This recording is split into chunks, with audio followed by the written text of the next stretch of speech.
Super Crack Estrella presenta la historia de Nessie y San Columba.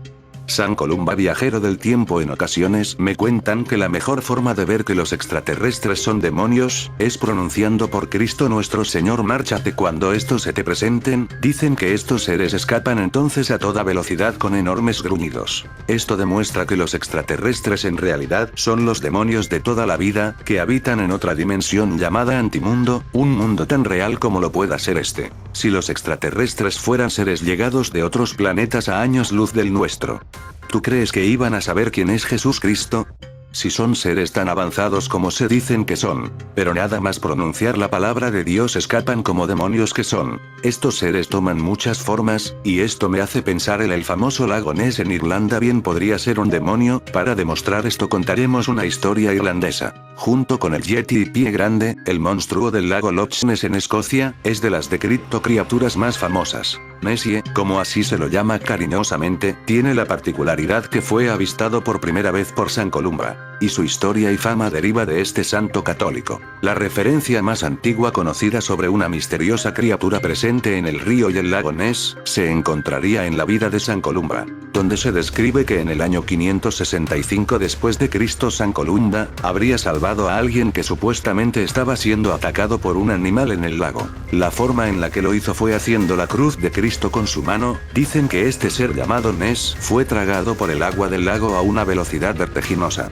Esto coincide con lo contado antes de lo que ocurre cuando pronuncias la palabra Jesús Cristo a los extraterrestres. Recordemos que el famoso lago Ness se empieza a hacer famoso en 1933 con unos avistamientos. Antes de esos avistamientos nadie hablaba de Ness, por lo que la historia del santo Columba cobra más importancia. Columba o Colomba, llamado también en ocasiones Columba de Ionao, en irlandés antiguo, Saint Colmcille, que significa paloma de la iglesia, fue una destacada figura entre los monjes misioneros gaélicos que reintrodujeron el cristianismo en Escocia a comienzos de la Edad Media. Según San Adamnan, en una biografía escrita más de 100 años después de su muerte, el monje irlandés era un verdadero hacedor de milagros. Columba profetizaba regularmente y curaba a los enfermos, discapacitados y cojos. Una vez, cuando él no tenía vino para la misa, milagrosamente convirtió el agua en vino. El monje también extrajo agua de una roca, calmó las tormentas en el mar. Conversaba libremente con los ángeles, sometiendo bestias salvajes, como jabalíes y serpientes. Proporcionó a varios pescadores una captura abundante de peces y llevó la paz a las facciones en guerra. También multiplicó un hato de ganado, dando mucha alegría a su dueño, y exorcizaba a los demonios sin pestañear. Además, una luz divina parecía seguirlo donde quiera que iba. La historia de Nessie y San Columba. Sabemos sobre los encuentros de Columba con monstruos, gracias a su biógrafo San Adamnan del siglo VII, en su libro, La vida de San Columba. Coincidentemente, este es el primer informe escrito del monstruo del lago Ness, tal como dijimos. Mientras estaba de pie en la orilla del río Ness, que fluye del lago Ness, al norte de Escocia, Columba contempla la mejor manera para cruzar al otro lado. Mientras evaluaba el problema, se encontró con un grupo de paganos pictos, tribu escocesa, que estaban ocupados enterrando a un amigo que había sido atacado por una enorme bestia de agua, mientras nadaba en el río. Cuando los dolientes reunidos le explicaron a Columba la historia, él puso su bastón sobre el pecho del fallecido y milagrosamente el hombre se puso de pie, sano y fuerte. Este bastón, según mis estudios de Super Crack Estrella, se parece mucho al bastón del mayor Jasón del libro Caballo de Troya. Recordemos que habla este libro de un viajero del tiempo a la época de Jesús. Esto me hace pensar que el santo Columba en realidad era un viajero del tiempo, y esos poderes no eran más que tecnología moderna. El bastón, llamado también la vara de Moisés, es un bastón o cayado, que recibe su nombre precisamente por hacer alusión al que era utilizado por Moisés, y que Jason lleva siempre consigo. En la época en la cual se ubica cronológicamente este viaje en el tiempo, era muy común que las personas lo utilizaran. No sé si era de uso exclusivo para hombres, pero era una herramienta muy útil si tomamos en cuenta que en ese tiempo, para desplazarse de un lado hacia otro, había que recorrer grandes distancias a pie y algunas veces atravesar caminos muy sinuosos, por lo que esta especie de bastón era muy útil para apoyarse en zonas montañosas y terrenos muy accidentados. En el caso de Jason, además de ser parte también de los accesorios que forman parte de su vestuario, es una herramienta disfrazada que cuenta con canales de filmación para captar imágenes y sonido, como una especie de cámara de video camuflajeada. rayo láser o sensor, del que Jason se ha servido para captar y analizar cada una de las apariciones de Jesús después de la crucifixión. Una especie de rayo o descarga eléctrica, que sirve para defenderse de posibles ataques de animales y que es inofensivo, porque su único efecto es que paraliza en forma momentánea. Volviendo a la historia de Don Columbra. Cuando los dolientes reunidos le explicaron a Columba la historia, él puso su bastón sobre el pecho del fallecido y milagrosamente el hombre se puso de pie, sano y fuerte. Contra el sentido común, Columba ordenó al hermano Lugne Mokumin, uno de sus compañeros monjes, cruzar a nado el lago y traer de vuelta a una pequeña embarcación conocida como coble que había sido amarrada en la orilla opuesta. Sin vacilar, Lugne se quitó la túnica y de inmediato se lanzó al agua. El monstruo, alertado por salpicaduras sobre la superficie del agua alrededor de Lugne, corrió hacia el desafortunado monje, ávido de un bocado. El monstruo hizo un gran rugido, lanzándose hacia el monje con la boca abierta, mientras Lugne nadaba en medio del lago. Todo el mundo en la orilla gritó con la esperanza de prevenir al monje de su inminente muerte. Sin embargo, Columba permaneció impasible. En su lugar dio un paso adelante al borde del lago, haciendo la señal de la cruz, y mientras invoca el nombre del Señor, habló con voz fuerte. «No irás más allá», exigió al monstruo. «No toques al hombre. Déjelo de inmediato». A pesar de que el monstruo estaba a no más que la longitud de una lanza del monje, al sonido de las palabras de mando del santo, el monstruo se detuvo e inmediatamente aterrorizado se dio a la fuga. Como Adamnan describió, el monstruo se movió más rápido que si se hubiera sido retirado con cuerdas. El monstruo huyó rápidamente a las profundidades del lago, lo que permitió al hermano Lugne llegar al barco y traerlo sano y salvo. Todos, incluyendo a Nessie, se sorprendieron. Y si los paganos en el funeral no estaban lo suficientemente impresionados con Columbra por haber regresado a su amigo a la vida, quedaron completamente impresionados con la forma en que el monstruo obedeció al santo. Todos ellos dieron gloria al Dios de los cristianos. Los pictos se convirtieron siendo bautizados en las mismas aguas de Río Ness. La vida de San Columbra. San Columba, abad de Iona, nació en Garten, condado de Donegal, Irlanda el 7 de diciembre del 521. Él pertenecía al clan real O'Donnell en Garten, condado de Donegal, Irlanda. ¿A qué me recuerda todo esto? Así al principio de la película Los Inmortales, ¿se le parece? Quién sabe, quizás de aquí sacaron algo los guionistas de la peli. Su padre era Fedlind y su madre era Eithne. Fue tataranieto de Niall de los 9 rehenes, un rey irlandés del siglo IV, por el lado paterno. Fue bautizado Colum, que significa paloma, que fue latinizado en el nombre que lo conocemos como Columbra. Extrañamente hay un juego de palabras casi sobrenatural asociado con su nombre. Al parecer, también es conocido por el nombre de Columcille, que significa paloma de la iglesia en gaélico. Él fue bautizado por un sacerdote llamado Cruithnechan en Turats Douglaise, que ahora se llama Temple Douglas. Este cura posteriormente se convirtió en su tutor y padre adoptivo. Cuando se hizo mayor, Columba entró en la escuela monástica de Movilla bajo San Finian, que había estudiado en el monasterio magno de San Ninian en las costas de Galloway. Fue allí donde el monje se convierte en diácono. Dejó Movilla y viajó a Leinster, donde se convirtió en un alumno de Gemán el Bardo. Al término de sus estudios con Gemán, Columba entró en el monasterio Clonard, situado en el río Boyne, en el moderno condado de Meath. Clonard fue un importante centro de erudición y la espiritualidad cristiana. De hecho, en su apogeo, 3000 eruditos estudiaban allí. Fue aquí, en Clonard, donde el obispo Etchen de Clonfad ordenó sacerdote a Columba y más tarde llegó a ser conocido por los historiadores como uno de los 12 apóstoles de Irlanda. Columba se embarcó en una peregrinación a Roma, pero debido a las caprichosas vicisitudes de su agitada vida, solo llegaría hasta Tours, Francia, donde adquirió una copia de los evangelios que habían permanecido en el seno de San Martín durante todo un siglo. Aquí en Francia hay portal dimensional fijo de tiempo en la Provenza. Si fuera un viajero del tiempo tendría que haberlo hecho del pasado al futuro, para volver al pasado. Pero todo esto es una teoría nada más. Para mí su bastón tenía tecnología del siglo XXI, como se hizo con ese bastón sería otro video. Continuamos con la historia. Columba se embarcó en una peregrinación a Roma, pero debido a las caprichosas vicisitudes de su agitada vida, solo llegaría hasta Tours, Francia, donde adquirió una copia de los evangelios que habían permanecido en el seno de San Martín durante todo un siglo. Regresó a Escocia con la reliquia y la depositó en Derry, Skene, Escocia. ¿Cómo consiguió esa reliquia?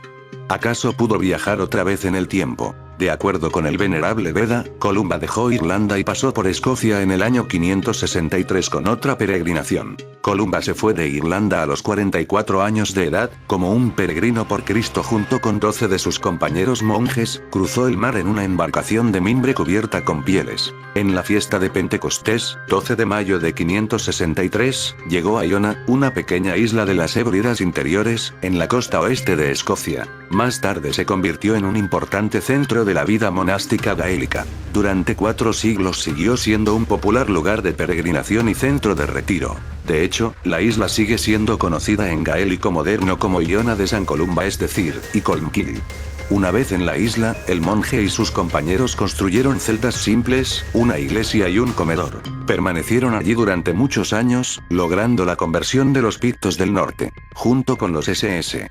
Comgall Canice, también conocido como Kenneth, visitó a Brude, el rey de los pictos, en su castillo cerca de Inverness, Escocia, pero el rey pagano les negó la entrada. Temeroso de la autoridad moral de los cristianos, los guardias del rey cerraron las puertas del castillo y las bloquearon con pasadores. Sin embargo, fosos, portones y terraplenes no significaban nada para un hombre que ahuyenta monstruos marinos, obligándolos a retroceder. Columba oró y las puertas se abrieron, al igual que la puerta del castillo. Los pernos fueron inútiles para detener a los buenos monjes de su misión evangelizadora. Los monjes entraron en el castillo sin restricciones y los paganos, incluyendo el rey, estaban en estado de shock por el convincente poder de Cristo. El rey escuchó a Columba con reverencia y fue bautizado. El resto de su corte hizo lo mismo. Con esto inició la histórica conversión del pueblo de Caledonia. La única oposición provino de los druidas, que tenían miedo de perder su fuente de poder que se basaba únicamente en infundir miedo en los paganos para mantenerlos en esclavitud. Durante los siguientes 32 años Columba predicó el evangelio a la gente del norte de Escocia, y muchos más milagros siguieron a su paso. Se dice que Columba nunca permaneció más de 1 hora sin estudiar, rendir culto, orar, escribir o la realización de un acto de piedad. Cuando estaba en casa con frecuencia se dedicaba a transcribir libros y tratados. Incluso lo hizo en la noche anterior a su muerte. A lo largo de esta vida escribió 300 libros. Los originales de 2 de sus más famosos, el libro de Durrow y el salterio llamado la Catach, aún se conservan. El salterio está protegido en un santuario de Irlanda y se llevó una vez a la batalla por los O'Donnells como prenda de victoria. Es muy sorprendente cómo protegen este libro, contar algo sobre los viajes en el tiempo, recordar el nombre del libro El Salterio. Columba murió a los 77 años de edad, rodeado de sus discípulos. Murió cuando se detuvo ante el altar para meditar antes de un servicio de medianoche. Sus monjes lo enterraron dentro del claustro monástico. Después de unos 100 años, sus restos fueron desenterrados y se colocaron en una iglesia. Sin embargo, como hombres del norte iraneses a menudo invadían la isla, las reliquias del santo fueron llevadas a Irlanda y se mantienen en la iglesia de Downpatrick. Sus libros y prendas de vestir eran veneradas en Iona. Eran expuestas, llevadas en procesión, y les acreditaron muchos milagros. La almohada de piedra en el que dormía se dice que aún se conserva en Iona. Adamnan dice de Columba: era angelical en apariencia, elegante en el habla, santo en sus obras. Pero su voz era fuerte, dulce y sonora, capaz a veces de ser escuchado a una gran distancia. Se dice que tenía un temperamento irlandés y a menudo se le subía a lo irlandés. Pero después de todo, no se puede eliminar el mal de un lago o bien monstruos voraces escuchando gentilmente sus sentimientos y cantando alegremente. Sin embargo, de acuerdo con su biógrafo, su ira se reservó hacia quienes agraviaban a otros. Pero a pesar de sus defectos, Columba fue definitivamente amable y humilde con hermanos y extraños. También era generoso, de buen corazón, tierno y amable, incluso con los animales que fueron traídos a él. A menudo hablaba de la necesidad de mostrar bondad incluso para ellos. Constantemente ayunó y mantuvo largas vigilias en la noche. Adamnan nos asegura que Columba era querido por todos. Debido a su gran y noble obra y su completa confianza en el Espíritu Santo, inclusive muchos no católicos veneran a Columba hoy en día. En el semicírculo absidal del templo románico de San Lorenzo de Vallejo en las merindades burgalesas, sorprende un capitel donde en primer plano aparece representado un féretro conteniendo una figura humana maniatada con los ojos abiertos y rodeada de varios personajes, 4 en el frente del capitel y el resto en ambos lados del mismo.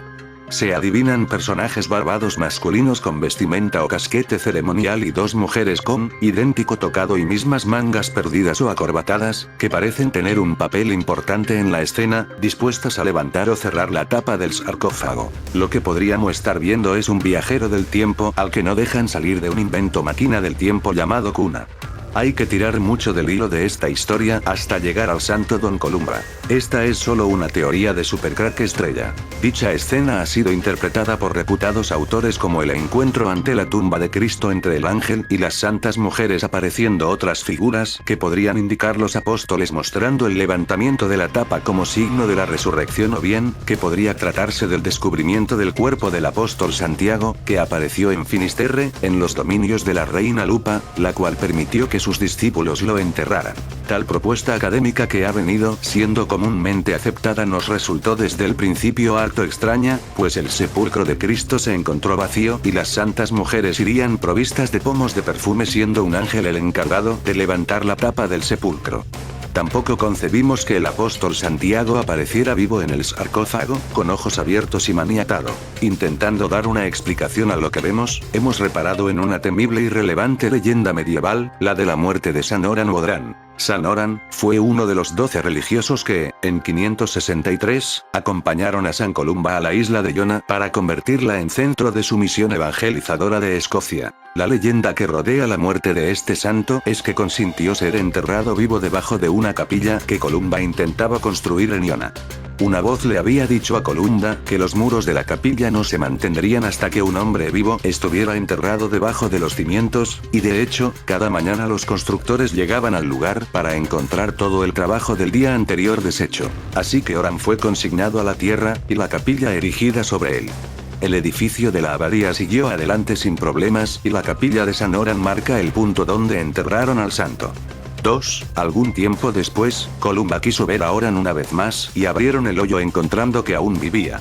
Oran trató de salir de su tumba, describiendo la otra vida que había visto y pronunciando ante su atónito compañero unas resolutivas palabras. No hay infierno como vosotros pensáis, ni cielo del que la gente habla, y posteriormente, inclinándose hacia Columba, le susurró: la forma en que tú piensas que es, no puede ser la forma que es en absoluto. Alarmado por tan blasfemas palabras que ponían en duda todo en lo que ellos creían, Columba rápidamente selló con tierra la boca de Oran y lo volvió a tapar para salvar así el alma de su amigo, del mundo y sus pecados. Sin embargo, el incidente sobrevivió en la leyenda, y las gentes de la zona consagraron las palabras de Oran a la sabiduría popular.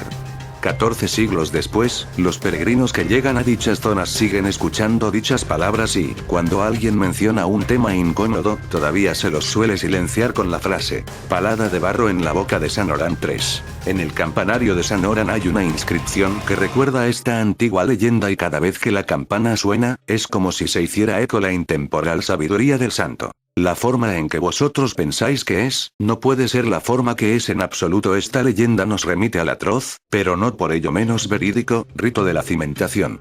Ritual practicado desde la noche de los tiempos basado en sacrificar algún ser vivo y enterrarlo bajo los cimientos para complacer a los espíritus terrenales. Ya en relatos antiguos de la mitología teutónica existe evidencia de rituales de sacrificio que incluían animales o personas vivas para la protección de las construcciones, quizá como recuerdo ancestral del rito de protección bíblico de untar con sangre las dos jambas y el dintel de la casa. Cuando se sacrificaba a una persona, podía ser emparedada entre los muros de la cimentación o aplastada bajo la piedra angular de la estructura. George Henderson relata la leyenda artúrica de la construcción de Dinas Emrys, donde al constructor le aconsejaron que encontrara y sacrificara a un niño sin padre para asegurarse de que los muros de la fortaleza no se vendrían abajo, leyenda que guarda gran paralelismo con la anterior expuesta de San Odrán. Y otro terrible ejemplo de este ritual de cimentación lo encontramos en Gran Bretaña, durante la reconstrucción de la iglesia de Oldsworth y de Devonshire en 1885, hallaron en la esquina del edificio un esqueleto, con una base de mortero sellando la boca, una forma de acallar los gritos o posibles maldiciones que lanzaría del infeliz emparedado.